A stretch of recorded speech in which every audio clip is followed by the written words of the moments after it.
من امروز سنه 3 اپریل 2022 سال من نرخ پیاز 3.5 سومون خطابای 3.5 سومون و کیلو با کیلو با 3.30 پیاز سوخت چند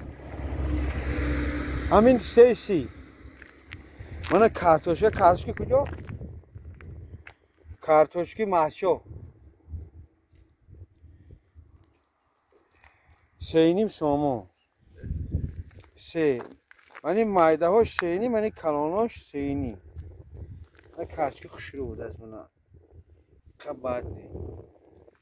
من شلغم چه چند 2 سوم شلغم کلان هم میخواد 2 سوم تورپ چند سوم تورپ 2 سومون شلغم سفید 2 سومون من زرجومه من نورمالی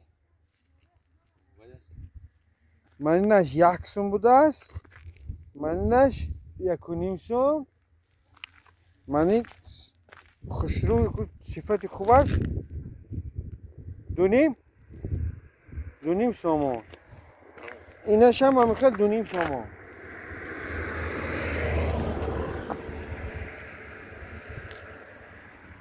من کارتوشکی تخمی 2 سومون و 40 درهم کارتوشکی کجا قونچی کارتوشکی قونچی بود از من نشد دوست من وقتی کوریدم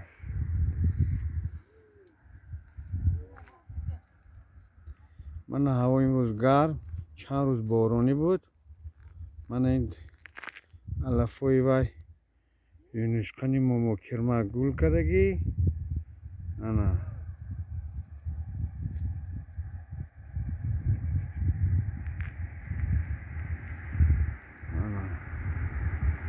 من این مایسا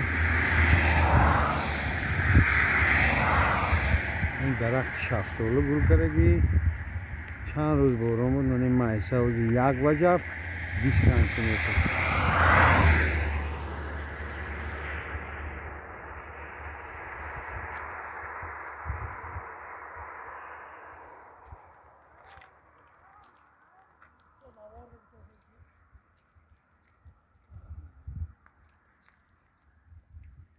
این درخت سیب گل کرد سر